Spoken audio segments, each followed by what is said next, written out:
Hello dear students, good afternoon.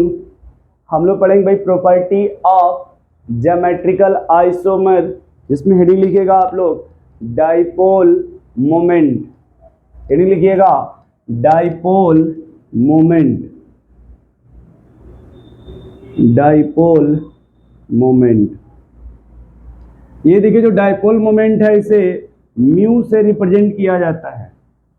Dipole moment को mu से represent किया जाता है, ठीक है। अब देखिए डाइपोल मोमेंट क्या होता है।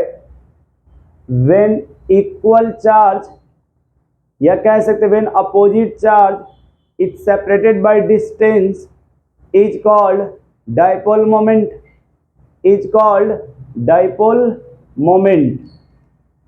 अब हमें सिर्फ ये देखना है, थोड़ा समझाना आपको ये है कि कैसे आप पहचानोगे। मान लो आप नए बच्चे हो, कुछ भी नहीं पता, तो पहले हम देखते हैं कि जो डाइपोल मोमेंट होता है वो वेक्टर क्वांटिटी होता है। वेक्टर क्वांटिटी, मान लो आप कुछ नहीं जानते तो वेक्टर क्वांटिटी का मतलब होता है कि उसमें मैग्नीट्यूड के साथ साथ डायरेक्शन होगा और कुछ उसे ऐसे रिप्रेजेंट किया जाएगा। यदि डाइपोल मोमेंट वेक्टर क्वांटिटी है तो उस वेक्टर क्वांटिटी का मीनिंग होता है उसमें हेड भी हो, मैग्नीट्यूड के साथ साथ डायरेक्शंस होता है। एक टर्म होता है इलेक्ट्रोनिगेटिविटी, और जो इलेक्ट्रोनिगेटिविटी होता है वो डायरेक्टली प्रोपोर्शनल होता है परसेंटेज ऑफ एस कैरेक्टर। मान लो कहीं पे लिखा हो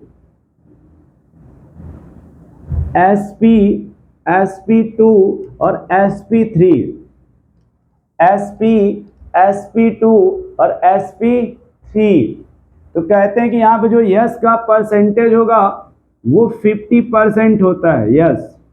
यहाँ जो यस होगा वो 33.3% होता है। यहाँ जो यस होता है वो 25% होता है। जब परसेंटेज देखा जाता है इलेक्ट्रोनिगेटिविटी के डायरेक्टली प्रोपोर्शनल है, तो जितना परसेंटेज ज़्यादा होगा उसकी इलेक्ट्रोनिगेटिविटी ज़्यादा होती है। यानी कहीं मान के चलो कि अगर कार्बन कार्बन में ट्रिपल बॉन्ड है, कहीं पे डबल बॉन्ड है और कहीं पे सिंगल बॉन्ड है, तो अगर हमें यहाँ लिखना हो इलेक्ट्रोनिगेटिविटी का ऑर्डर तो लिखेंगे भाई सबसे अधिक ट्रिपल बॉन्ड। फिर अगर वेक्टर दिखाओगे तो कुछ ऐसे डायरेक्शन बनेगी। वेक्टर का मतलब हुआ कुछ ऐसे डायरेक्शन बनेगी।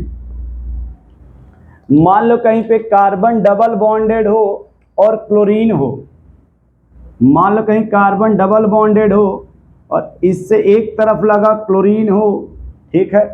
तो अगर हमें इसकी डायरेक्शन शो करनी हो तो कहा जाएगा कि कार्बन से क्लोरीन की इलेक्ट्रोनिगेटिव ज़्यादा होती है, इसलिए यहाँ पे डायरेक्शन कुछ ऐसे बनेगा। मान लो उसी कार्बन से ब्रोमीन लगा हो तो कहा जाएगा कि अगर ब्रोमीन लगा होगा तो इसकी इलेक्ट्रोनिगेटिविटी ज़्यादा होगी और इसका डायरेक्शन कुछ ऐसे लिखा जाएगा।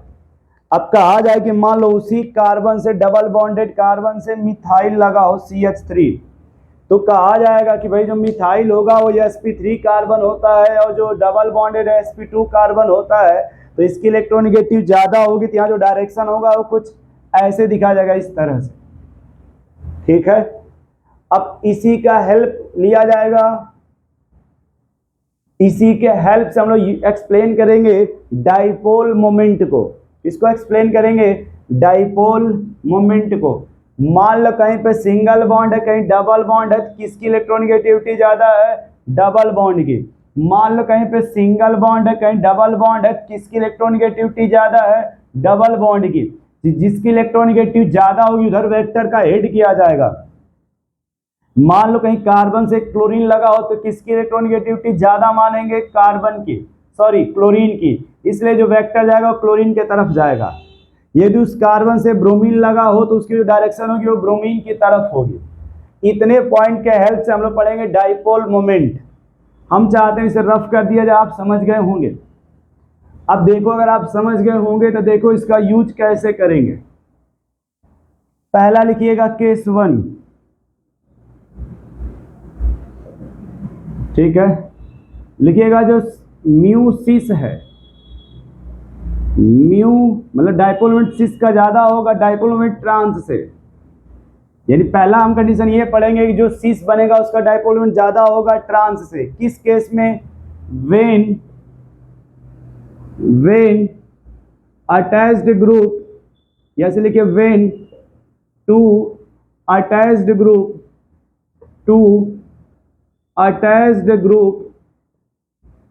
across the double bond are same side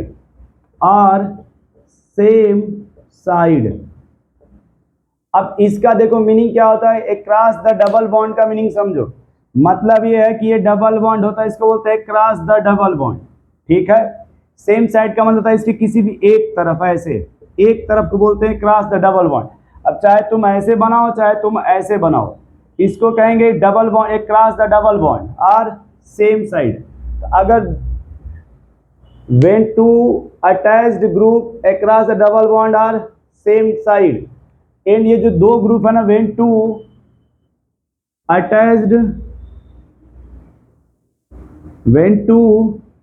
ऐसे लिखते हैं when two,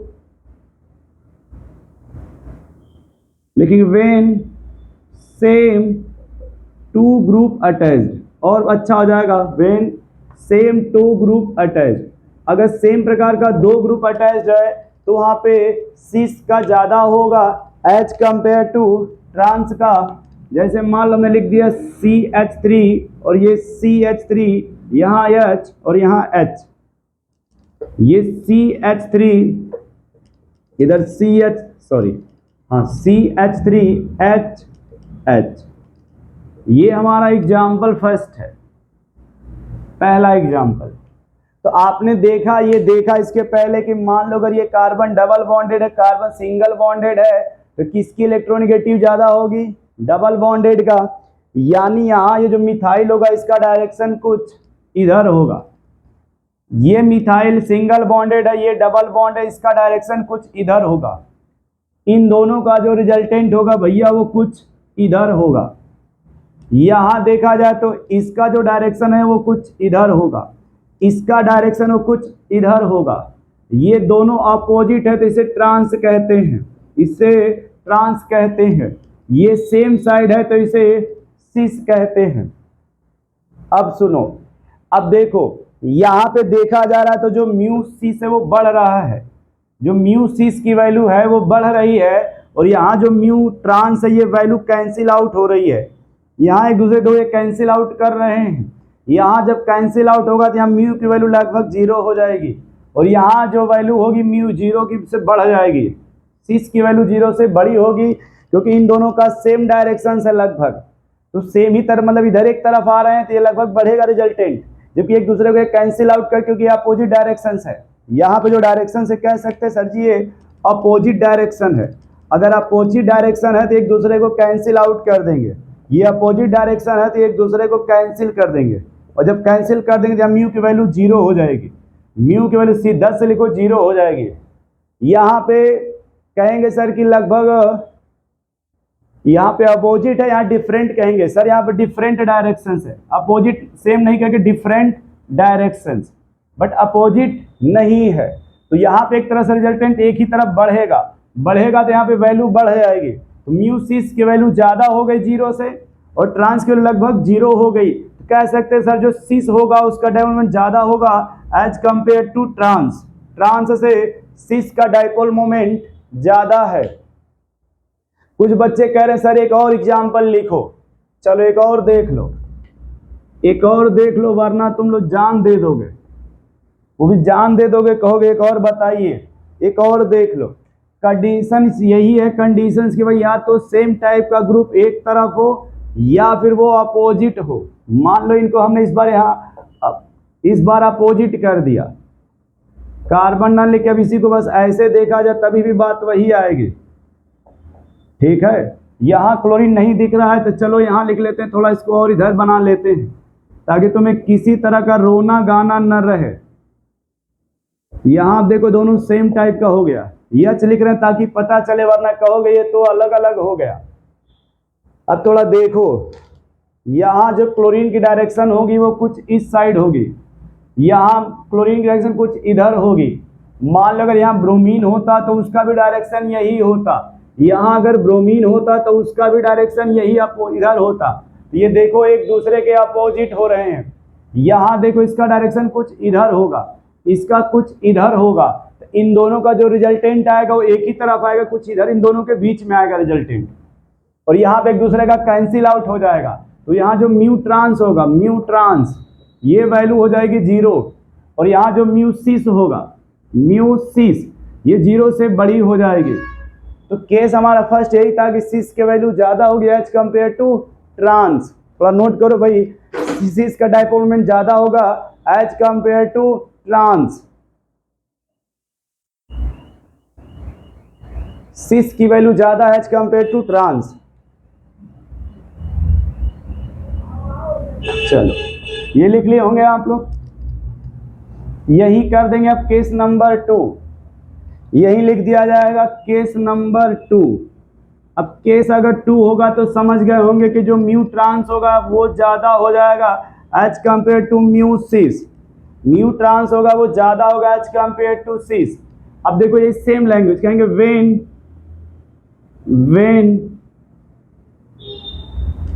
when same group when two same group attached across the double bond